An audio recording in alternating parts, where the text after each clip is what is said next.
Hello students, welcome to my channel. आज हम lecture number 7 classical mechanics का हम शुरू करने वाले हैं। तो इसके अंदर हम जो पढ़ने वाले हैं that is the conservation theorem for the total angular momentum of a system of particles. तो हम देखेंगे कि सिस्टम ऑफ पार्टिकल्स के लिए जो है टोटल एंगुलर मोमेंटम जो है कंजर्व रहता है।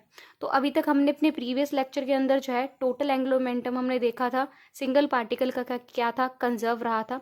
ऐसे ही इसी का ही एक्सटेंशन है कि अब हम पहले हमारे पास क्या था, सिंगल पार्टिकल था, उसका हमने देखा कि टोटल एंगुलर मोमेंटम क्या रहता है, कंजर्व रहता है। अब हमारे पास क्या होंगे, सिस्टम ऑफ पार्टिकल्स होंगे, तो उसके लिए भी हम देखेंगे कि टोटल एंगुलर मोमेंटम क्या रहता है, कंजर्व रहता है। तो सबसे पहले शुरू करते हैं इसकी स्टेटमेंट से। तो स्टेटमेंट क्या कहती है, स्टेटमेंट कहती है this theorem states that the total external torque acting on the system of particles is zero. तो क्या कह रखा है कि अगर टोटल एक्सटर्नल टॉर्क जो है अगर सिस्टम ऑफ पार्टिकल्स पे लग रही है, अगर वो जीरो हो जाती है, then it's total angular momentum of the system is constant और कंजर्व्ड। तो क्या कह रखा है कि तब क्या होगा कि टोटल एंगुलर मोमेंटम जो होगा सिस्टम का वो क्या होगा, कंजर्व रहेगा, या आप कह सकते हो कांस्टेंट हो जाएगा। तो कंडीशन क्या है कि अगर टोटल एक्सटर्नल टॉर्क, तो अगर हमारे पास सिस्टम ऑफ पार्टिकल्स हैं उसके ऊपर मान लो कोई एक्सटर्नल टॉर्क लग रही है, टोटल एक्सटर्नल टॉर्क जो लग रही है दैट इज टाउ ई, अगर ये क्या हो जाती है, जीरो हो जाती है, तो in that case total angular momentum जो है सिस्टम का that is given by L vector, वो क्या हो जाएगा, कांस्टेंट हो जाएगा, और हम कह सकते हैं वो क्या हो जाएगा, कंजर्व हो जाएगा। राइट तो इसका हमें देखना है प्रूफ। तो स्टार्ट करते हैं प्रूफ से। तो प्रूफ के अंदर हमें, प्रूफ जब हम कर रहे हैं तो उसके अंदर हमें क्या कंसीडर करके चलना होगा, तो हमें कंसीडर करके चलना होगा एक सिस्टम ऑफ पार्टिकल्स। तो हमने कंसीडर करके चला कि हमारे पास क्या है, एक सिस्टम है जिसके अंदर बहुत सारे पार्टिकल्स हैं, तो उसके ऊपर जो है एक्सटर्नल टॉर्क जो है that is tau is acting on the system of particles. Right तो हम सबसे पहले हम कंसीडर करते हैं कि हमारे पास एक सिस्टम ऑफ पार्टिकल्स हैं। So let me just consider this कि ये हमारे पास क्या है, कि हमारे पास सिस्टम ऑफ पार्टिकल्स हैं, बहुत सारे पार्टिकल्स हैं, and this is your X Y and Z. तो उसके अंदर से जो हमने कोई मान लो आइथ पार्टिकल है, तो ये हमारा कोई आइथ पार्टिकल है। अगर आइथ पार्टिकल की अगर मुझे पोजीशन बतानी है तो यहाँ से मुझे क्या ड्रॉ करना पड़ेगा, पोजीशन वेक्टर ड्रॉ करना पड़ेगा। तो मान लो this is your R I, क्या रिप्रेजेंट कर रहा है, that is the position vector of ith particle. तो ये कोई फिक्स पॉइंट है ओ, ठीक है ना। तो आइथ पार्टिकल की पोजीशन कौन रिप्रेजेंट कर रहा है, आर आई वैक्टर रिप्रेजेंट कर रहा है, एंड ये जो आइथ पार्टिकल है इसका मान लो जो लीनियर मोमेंटम है that is given by P I vector. तो इस आइथ पार्टिकल जो लीनियर जो मोमेंटम है that is given by P I vector. Right अगर मुझे इस आइथ पार्टिकल का मुझे क्या लिखना है, इस आइथ पार्टिकल का अगर मुझे एंगुलर मोमेंटम लिखना है तो इस फिक्स पॉइंट से तो क्या होगा, so the angular momentum, angular momentum मान लो एल आई होगा, ठीक है ना। आइथ पार्टिकल के लिए अगर हम कंसीडर कर रहे हैं angular momentum L I of ith particle with respect to fix point O, क्या होगा हमारे पास, दैट इज गिवन बाय क्या होगा कि एल आई वैक्टर क्या होगा, that is the cross product of R I position vector and the linear momentum. तो ये तो हमें डेफिनेशन पता ही है कि आर आई और पी आई का जो क्रॉस प्रोडक्ट होता है वो हमें क्या दे देता है, एंगुलर मोमेंटम दे देता है आइथ पार्टिकल का with respect to some fix point जो हमने कंसीडर किया दैट इज ओ। राइट तो हमारे पास ये फर्स्ट डेफिनेशन आ गई कि हमने एंगुलर मोमेंटम लिख लिया किसका, आइथ पार्टिकल का। अब हमें तो है क्या चाहिए, हमें तो एंगुलर मोमेंटम पूरे सिस्टम का चाहिए, कि पूरा जो सिस्टम है इसका पूरे का हमें क्या चाहिए, एंगुलर मोमेंटम चाहिए। सो जो टोटल एंगुलर मोमेंटम होगा तो उसके लिए क्या करना पड़ेगा कि ऐसे तो आइथ पार्टिकल्स हमारे पास बहुत सारे आइथ पार्टिकल्स हैं, और हर पार्टिकल का अगर मैं इंडिविजुअल एंगुलर मोमेंटम को ऐड कर दूं, सम कर दूं उसका, तो मुझे क्या मिल जाएगा, टोटल एंगुलर मोमेंटम मिल जाएगा सिस्टम का। तो टोटल एंगुलर मोमेंटम क्या होगा सिस्टम का, total angular momentum that is given by L vector, total angular momentum of the system of particles with respect to some fix point O, that is given by क्या होगा कि L vector जो होगा वो क्या होगा, that is the sum of all the ith particle, जितने भी आपके आइथ पार्टिकल्स है, जितने भी आपके आइथ पार्टिकल्स है उन सबका अगर मैं सम कर दूं एंगुलर मोमेंटम का, तो मुझे क्या मिल जाएगा, टोटल एंगुलर मोमेंटम मिल जाएगा सिस्टम ऑफ पार्टिकल्स के लिए। राइट तो यहाँ से हमारे पास एल आई वैक्टर है वो किसके इक्वल है हमारे पास, that is given by R I vector cross P I vector. तो ये चीज़ आपको क्लियर होगी। कि हमने जो है इक्वेशन नंबर 1 का यूज़ किया है, ठीक है। तो यहाँ पे हमारे पास क्या आ गया, एल वेक्टर किसके इक्वल आ गया, summation I L I vector, यानी कि जो इंडिविजुअल पार्टिकल्स का एंगुलर मोमेंटम का सम हमें क्या दे देगा, total angular momentum of system of particles, and that is equal to summation I R I cross P I vector, right. तो ये हमारे पास आ गया, इसे कह लो इक्वेशन नंबर 2। नाउ अब देखो ये जो ith पार्टिकल है इसके लिए मैं इक्वेशन ऑफ मोशन लिख सकती हूँ।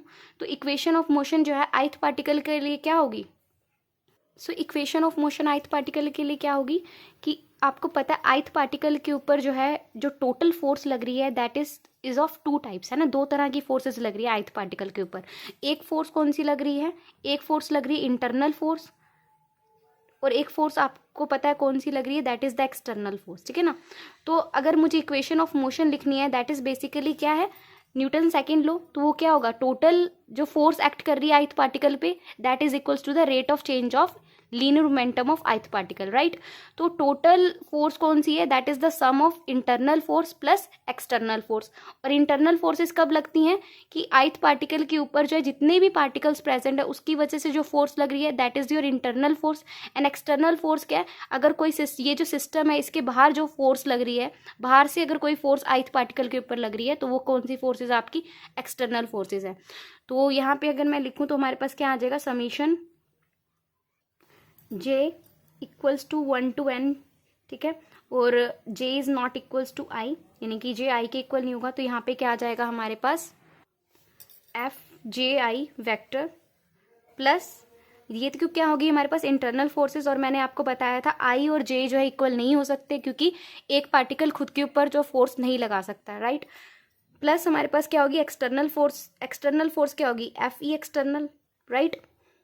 और ये जो फोर्स एफ ई एक्सटर्नल किसके ऊपर लग रही है, ith पार्टिकल के ऊपर लग रही है, इज इक्वल्स टू क्या होगा, rate of change of linear momentum. तो linear momentum of ith particle, और लीनियर मोमेंटम ith पार्टिकल का हमने क्या कंसीडर किया था, that is P I vector, right. तो इसे कह ले इक्वेशन नंबर आप 3। अब आपने क्या करना है कि हमें जो है राइट हैंड साइड और लेफ्ट हैंड साइड को हम क्रॉस प्रोडक्ट करेंगे आर आई वैक्टर के साथ। तो हम क्या करेंगे, क्रॉस मल्टीप्लाई करेंगे आर आई को from left hand side and right hand side, और फिर क्या करेंगे, सम कर देंगे ओवर ऑल द आइज। तो मुझे क्या मिल जाएगा, equation of motion of all the system of particles. तो ये तो था ith पार्टिकल के लिए हमने इक्वेशन ऑफ मोशन लिखा, लेकिन मुझे चाहिए कि जितने भी सिस्टम ऑफ पार्टिकल्स प्रेजेंट हैं उन सब के लिए इक्वेशन ऑफ मोशन अगर मैं लिखूँ तो उन सब के लिए इक्वेशन ऑफ मोशन लिखने के लिए क्या करना पड़ेगा, मुझे इसको सम करना पड़ेगा over all the ith particle, जितने भी पार्टिकल्स प्रेजेंट हैं, राइट।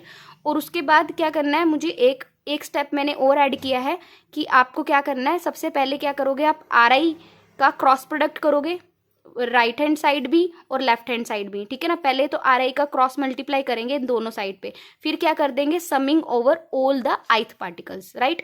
तो यहाँ पे ये आपको इक्वेशन नंबर 3 याद हो जानी चाहिए। तो अभी देखो हम क्या कर रहे हैं, हमें क्या करना है, cross multiply R I both side and sum over all the ith, ठीक है। सो यहाँ पे मैं लिख देती हूँ आपके लिए कि हम क्या कर रहे हैं, क्रॉस मल्टीप्लाई कर रहे हैं।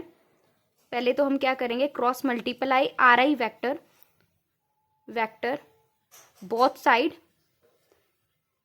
And then summing over all I.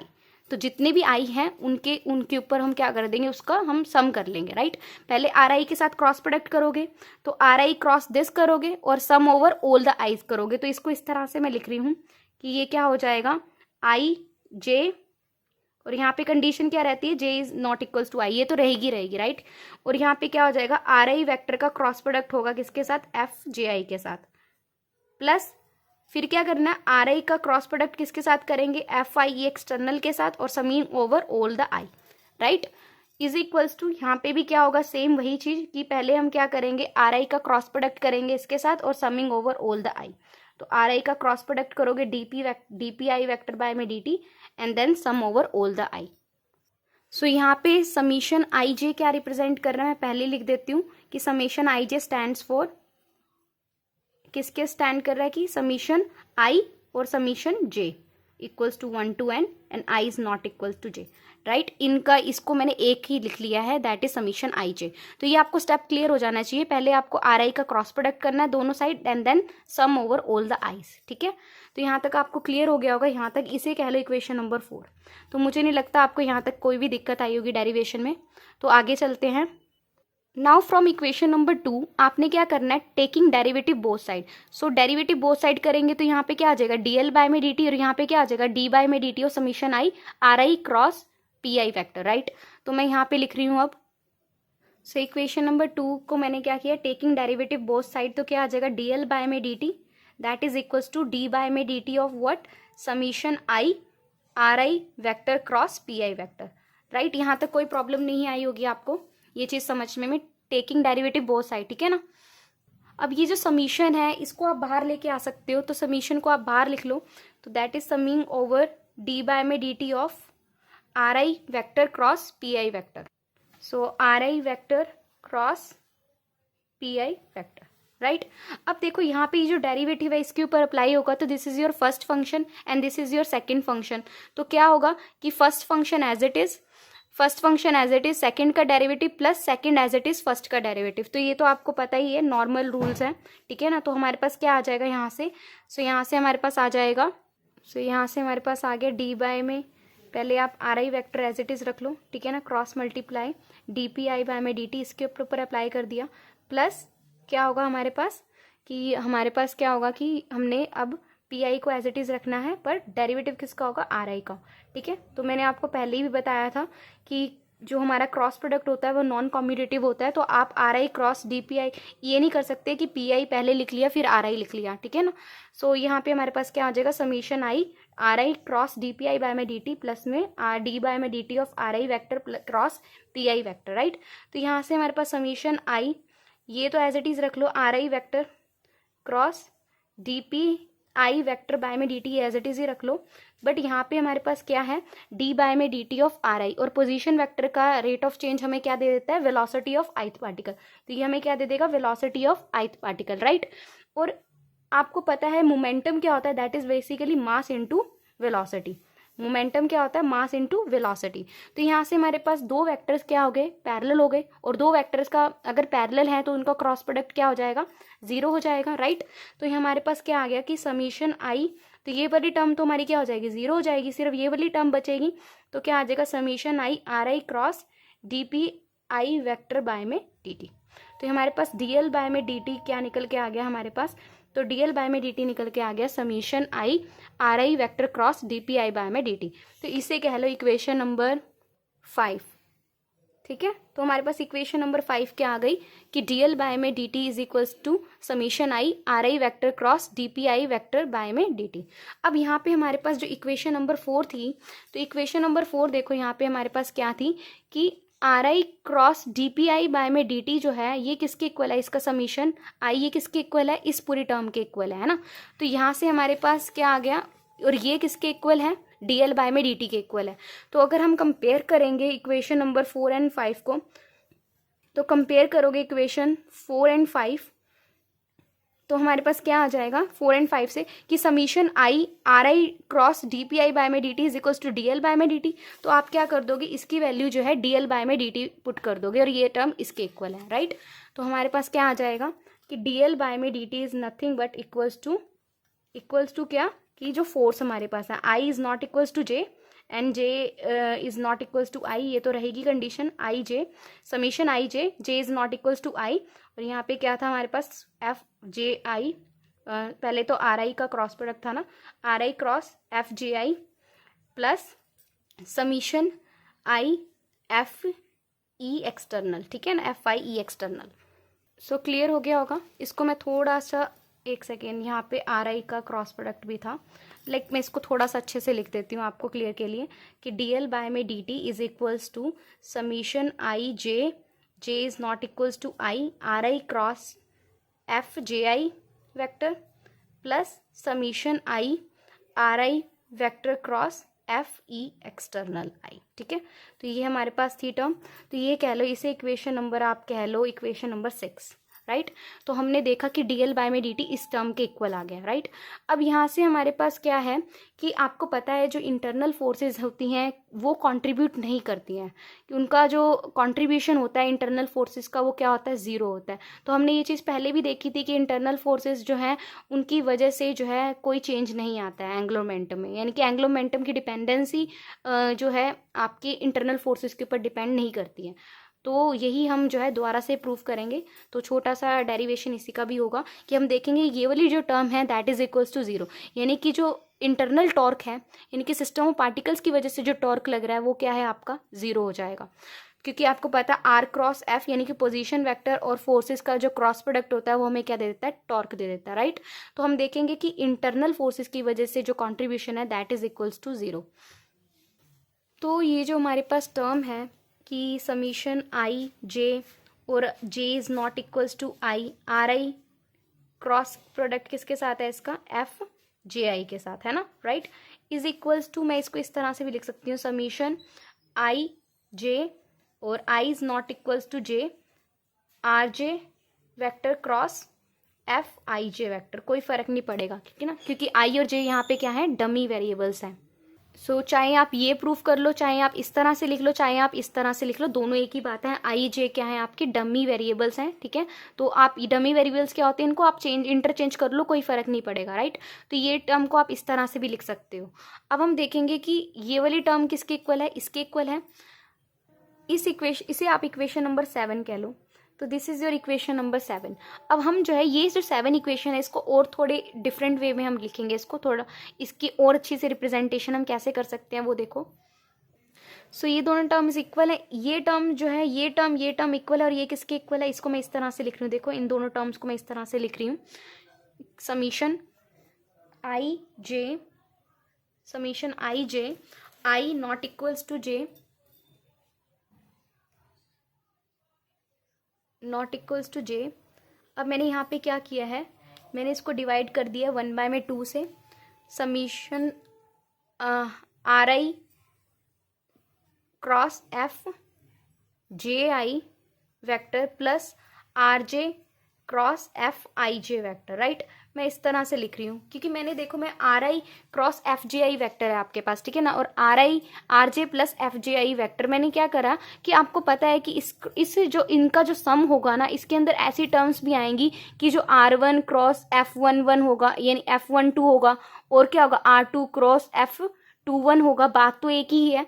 तो in order to avoid double counting हम इसी टर्म्स को किस तरह से लिख सकते हैं, 1/2 summation I J I not equals to J R I vector R I cross F J I plus R J cross F I J.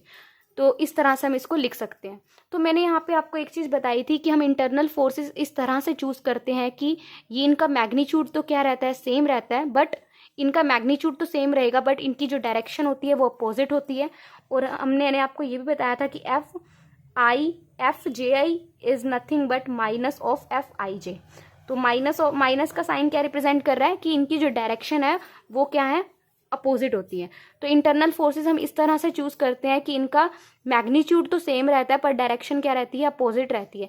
तो एफ जे आई वैक्टर जो है is equals to minus of F I J vector, right. तो मैं क्या करूंगी यहाँ पे, हम जो है एफ जे आई कह लो या F I J vector is minus of F J I vector, एक ही बात है। तो एफ आई जे वैक्टर की वैल्यू हम क्या पुट कर देंगे, minus of F J I vector.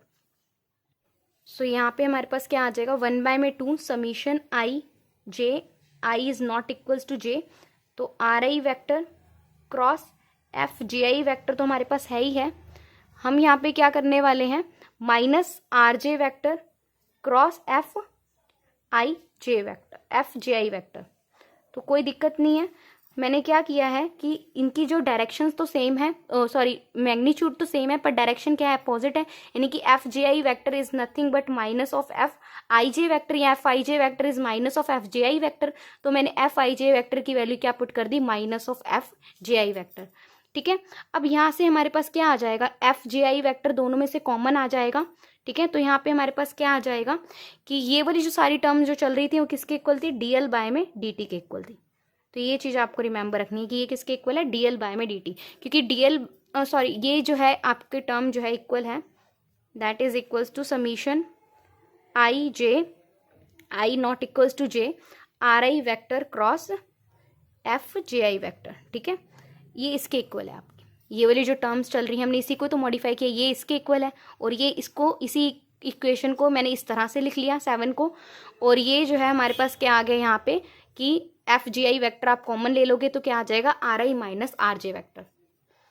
तो यहाँ पे हमारे पास क्या आ गया summation I J I not equals to J R I cross F G I vector किसके इक्वल आ गया 1/2 of summation I J I not equals to J R I vector minus R J vector cross F J I, right.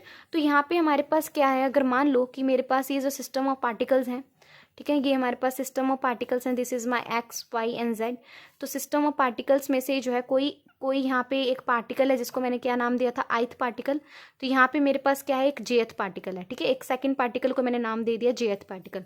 तो ith particle की अगर मुझे position बतानी है तो कौन सा वेक्टर देगा, हमें आर आई वैक्टर देगा, ठीक है।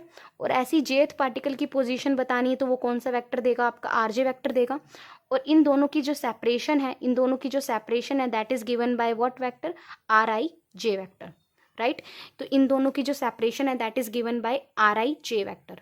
तो यहाँ पे हमारे पास आर आई जे वैक्टर क्या रिप्रेजेंट कर रहा है, that is showing the difference between the R I vector and jth vector, right. So यहाँ पे हमारा आर आई वैक्टर है, आर जे वैक्टर है, तो आर आई जी क्या होगा, इन दोनों पार्टिकल की सेपरेशन। तो इसको मैं यहाँ पे सब्सटीट्यूट कर लूँगी तो क्या आ जाएगा summation 1/2 summation I J and I is not equals to J that is equals to what R I J vector cross किसके साथ एफ जे आई वैक्टर के साथ, राइट। अब ये जो हमारी इंटरनल फोर्सेज होती हैं, ये जो इंटरनल फोर्सेज होती हैं ये हमारी सेंट्रल फोर्सेज होती हैं।